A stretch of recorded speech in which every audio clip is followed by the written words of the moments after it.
Map back to the control center of your own life. It begins not with a god in the clouds, but with a man sitting on the earth who discovered that when you stop fighting the wave, you become the ocean. In the ancient kingdom of Kosala, there lived a wealthy merchant named Kavi. Kavi was a man who did everything right by the standards of the world. He woke up before the sun, he managed his trade routes with iron discipline, he saved his gold, and he planned for every disaster. He was the architect of his own destiny, or so he thought. But life, in its indifferent cruelty, has a way of laughing at plans. Within the span of a single month, the wheel of time turned against Kavi. A massive drought dried up the rivers, grounding his trade ships. A fire in the marketplace consumed his warehouses. And to twist the knife further, his trusted business partner fled the city with the remaining treasury. Kavi did not take this well. He raged. He screamed at his servants. He cursed the gods. He spent his nights pacing the floor of his shrinking estate, his mind grinding over the unfairness of it all. He became obsessed with the idea of bad time. He believed he was under a curse, that the planets were misaligned, that the universe had singled him out for destruction. He spent the last of his money on astrologers and fortune tellers, asking them one desperate question: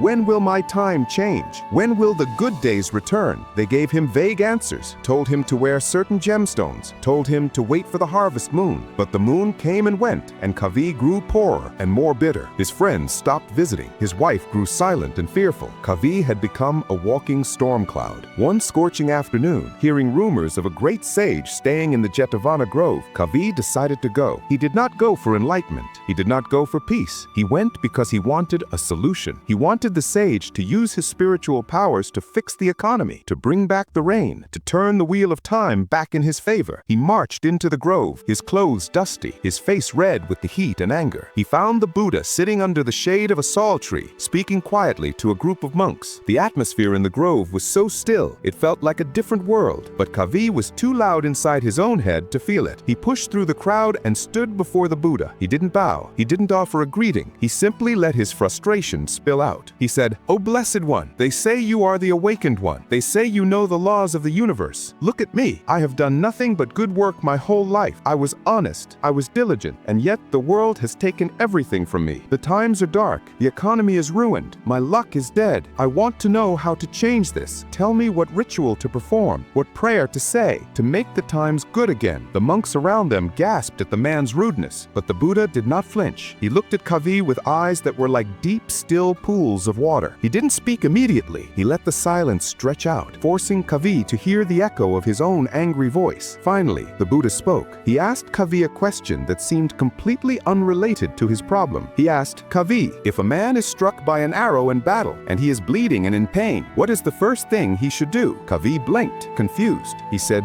"Well, he should pull out the arrow and treat the wound." The Buddha nodded. "And what if, instead of pulling out the arrow, the man demands to know the name of the archer who shot him? What if he demands to know what kind of wood the bow was made of? What if he runs around the battlefield screaming at the wind for guiding the arrow to him? What will happen to that man?" Kavi replied, "He will bleed to death." The Buddha leaned forward. "You are that man, Kavi. You have been struck by the arrow of loss. That is painful. That is the nature of life. Things come together and things fall apart. But you have shot yourself with a second arrow. The second arrow is your anger, your resistance, your obsession with changing the external world which is beyond your control. The first arrow hurts, but the second arrow is killing you. You ask me how to change the times? I tell you, you cannot change the time. Time is just the movement of the sun and the moon. It has no agenda. It does not hate you. It does not love you. The problem is not the drought. The problem is that you are trying to plant rice in the desert of your anger." Kavi felt a flash of irritation. This was philosophical talk. It wouldn't put coins in his pocket. He said, "But I am ruined. That is a fact. How does changing my mind change the fact that I have no money? How does smiling change the drought?" The Buddha smiled gently. He said, "Imagine a farmer. If the farmer stands in his field and screams at the sun for being too hot, will the crops grow? No. The farmer cannot change the sun, but he can change what he does. If it is sunny, he dries his grain. If it is rainy, he plants his seedlings. He adapts himself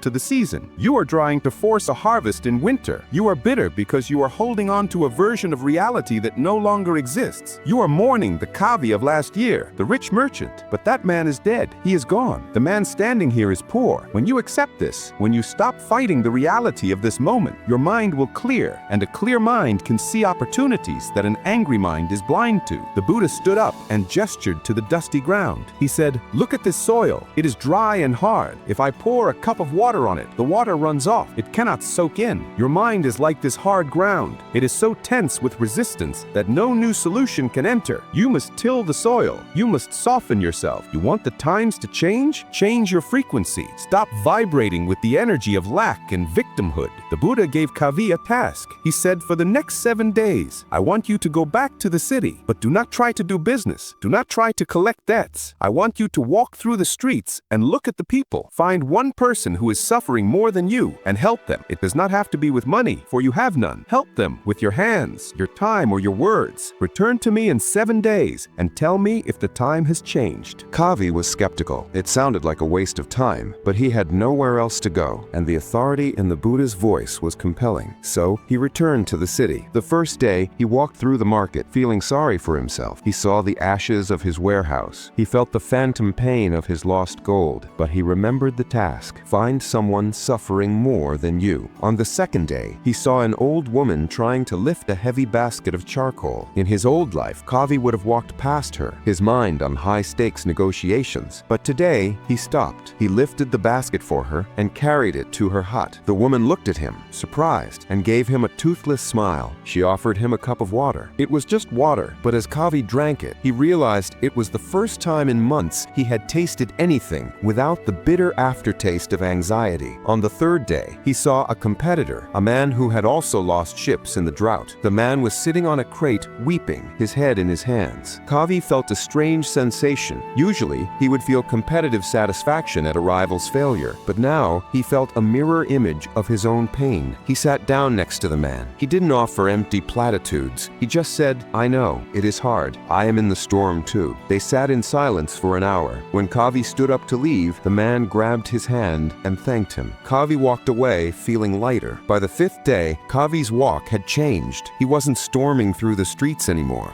He was observing. Because he was looking for people to help, he stopped looking at what he had lost. His focus shifted from me to we. He helped a cart driver fix a broken wheel. He helped a child find a lost dog. He started to talk to people, not as a superior merchant, but as a fellow human being. And in these conversations, he heard news. He heard whispers of a new trade route opening up in the north, through the mountains, where the drought had not touched. It was a difficult route, one that required guides and smaller wagons, not the big ships he was used to. Kavi's old self would never have heard this. His old self would have been too busy shouting at the captains of the river ships. But the new Kavi, the one who was listening, heard the opportunity. On the 7th day, Kavi returned to the Jetavana Grove. He did not look the same. His clothes were still dusty, but his shoulders were unhunched. The deep furrow between his brows had softened. He sat before the Buddha and bowed low, his forehead touching the cool earth. He said, I understand now. The Buddha asked, has the drought ended? Kavi smiled. No, Lord. The sky is still blue and hard. There is no rain. The Buddha asked, has your gold returned? Kavi shook his head. No, my pockets are empty. Then what has changed? The Buddha asked. Kavi placed a hand over his chest. I have changed. The arrow is gone. I spent the week helping others, and in doing so, I forgot to be angry at my own life. And when the anger cleared, I saw a path. There is a way north. I do not have the money to fund a caravan, but I have the knowledge of the markets. I met a man yesterday who has the wagons, but lacks the knowledge. We are going to partner. We start small. It is not the empire I had, but it is a beginning. The Buddha nodded, satisfied. He said, you have learned the secret. The world is a mirror. When you were angry, you saw a hostile world that refused to give you what you wanted. When you became generous, even with nothing in your pocket, the world showed you generosity. When you became useful to others, the world made a place for you. This is the law of karma. It is not just about punishment and reward in the next life. It is about the energy you bring to this moment. You changed yourself, Kavi, and because you changed, your eyes opened to the opportunities that were always there, hidden behind the smoke of your anger. The Buddha leaned in close, his voice dropping to a whisper that carried the weight of the cosmos. Remember this for the rest of your days. You are not a victim of the time. You are the creator of your experience of time. If you carry hell in your heart, you will find hell in paradise. If you carry heaven in your heart, you will find heaven even in the middle of a war.